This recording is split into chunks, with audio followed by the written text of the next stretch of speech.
এনআৰচিৰ গুৰুত্বপূৰ্ণ নথিপত্ৰক লৈ চৰকাৰৰ লৰা ধেমালি বটদ্ৰাত উন্মোচিত দায়িত্বজ্ঞানহীনতাৰ প্ৰকৃত স্বৰূপ এনআৰচিৰ নথিপত্ৰ জ্বলাই ভোজ ভাত খালে দুষ্ট চক্ৰই পৰিত্যক্ত স্থানত খেৰেৰে ঢাকি ৰখা অৱস্থাত উদ্ধাৰ নথিপত্ৰ ভৰ্তি ট্ৰাংক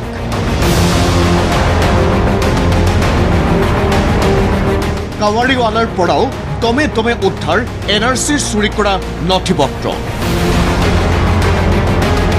এনআৰচিক লৈ আজিও অব্যাহত শাসক বিৰোধীৰ ৰাজনীতিৰ এনআৰচিৰ পুনৰীক্ষণ বিচাৰি পুনৰ উচ্চতম ন্যায়ালয়ৰ দ্বাৰস্থ হৈছে একাংশ কিন্তু ৰাজকোষৰ কোটি কোটি টকা ব্যয় কৰি প্ৰস্তুত কৰা এনআৰচিক লৈ কিমান চিৰিয়াছ বৰ্তমানৰ চৰকাৰখন চাওক এই দৃশ্য ধিং ৰাজ্য চক্ৰৰ অন্তৰ্গত বটদ্ৰা প্ৰাথমিক স্বাস্থ্য কেন্দ্ৰত কিদৰে সংৰক্ষণ কৰা হৈছিল এনআৰচিৰ গুৰুত্বপূৰ্ণ নথি পৰিত্যক্ত স্বাস্থ্য কেন্দ্ৰটোত এনেদৰে খেৰেৰে ঢাকি ৰখা দমে দমে এনআৰচিৰ নথিৰ ওপৰত চকু পৰিছিল অসাধু চক্ৰৰ এনআৰচিৰ গুৰুত্বপূৰ্ণ নথিপত্ৰ জ্বলাই ভোজ ভাতো খালে দুষ্ট চক্ৰই শনিবাৰে নিশা ৰায়টুগিয়াত এনআৰচিৰ চুৰি নথিপত্ৰসহ স্থানীয় ৰাইজে কৰায়ত্ব কৰিছিল ইক্ৰামুল হুছেইনক সোধা পোছা কৰাৰ সময়তে পোহৰলৈ আহে চুৰি নথিপত্ৰৰ মূল উৎস বা অভিকেন্দ্ৰৰ যোৱাকালি সন্ধিয়া ৰাইডিঙীয়া যিখিনি এনআৰচি ডকুমেণ্ট উদ্ধাৰ হোৱা বুলি এটা বাতৰি ওলাইছে সেইটো সংক্ৰান্তত মই ধিং চাৰ্কলৰ পৰা আজি ইয়াতে ইনস্পেকশ্যন কৰোঁ ইনস্পেকশ্যন কৰাৰ পিছত মই দেখা পাইছোঁ ইয়াতে বহুত সংখ্যক এনআৰচি ডকুমেণ্ট থোৱা আছে আৰু ইয়াতে দুৱাৰসমূহত লক নাই আৰু ইয়াৰ পৰাই হয়তো ডাউট কৰা হৈছে সেই ৰাইডিঙীয়াত উদ্ধাৰ হোৱা ডকুমেণ্ট হয়তো ইয়াৰ পৰাই তেওঁলোকে লৈ যাব পাৰে বটদ্ৰা প্ৰাথমিক স্বাস্থ্য কেন্দ্ৰত জমা ৰখা নথিপত্ৰসমূহৰ শেহতীয়া অৱস্থা প্ৰত্যক্ষ কৰি হতবাক হৈ পৰিছে সকলো আমাৰ যেটো সাৰ্কল অফিচাৰ আছে এনএসকে চেণ্টাৰ সাৰ্কল অফিচাৰৰ অন্তৰ্গত যি ইয়াত 4-5টা এনএসকে চেণ্টাৰ আছে যিখিনি তাৰমানে অলৰেডি মাইনৰিটি এলেকাৰ কাগজখিনি আছে এইখিনি নিশ্চয় এনআৰচি অফিচাৰে গুৰুত্ব দি সহকাৰে এইখিনি সংগ্ৰহ কৰিব লাগিছিল কিন্তু এটা দুখৰ খবৰ যে আমি পৰিত্যক্ত গড়খিনিত এই কাগজখিনি ৰাখি থৈ দিছোঁ আপোনালোকে নিশ্চয় চাইছে গড়ৰ অৱস্থাবিলাক চাইছে এই গোবৰ চাইছে কিবা মদৰ বটলবিলাক পোৱা গৈছে কিবা ড্ৰাগছৰ হেৰিবিলাক পোৱা গৈছে ইয়াত তাৰমানে আমাৰ এনএসকে যিবিলাক হেৰি আছে কোনো ধৰণৰ গুৰুত্বই দিয়া নাই কিন্তু কিয় এনেদৰে স্বাস্থ্য কেন্দ্ৰটো ৰখা হৈছিল এনআৰচিৰ গুৰুত্বপূৰ্ণ নথিসমূহ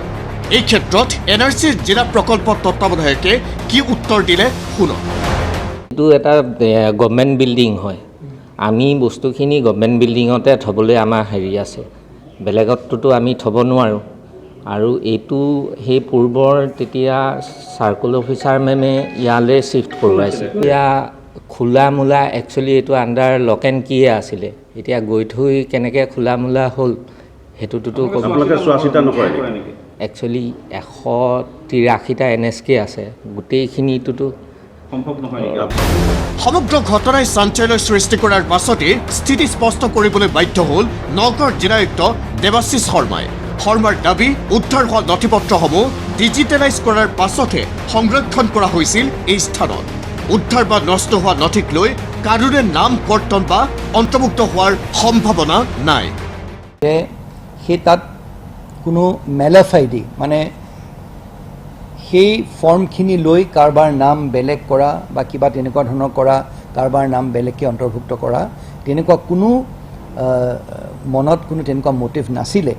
আৰু সেইখিনি নাম ডিজিটাইজ হৈ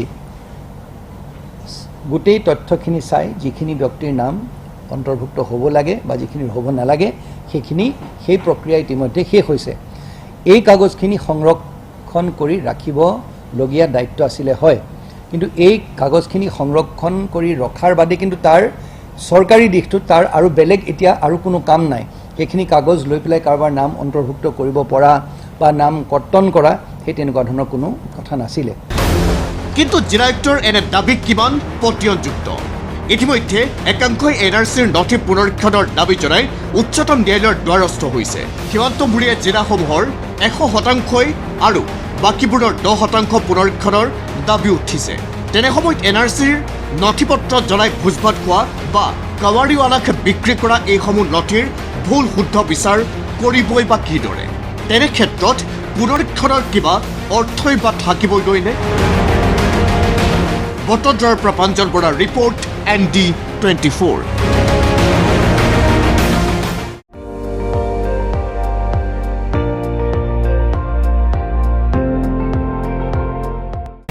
আপুনি চাই আছে ND24, সৰ্বশ্ৰেষ্ঠ নহয় সৰ্বোত্তমৰ দৌৰ।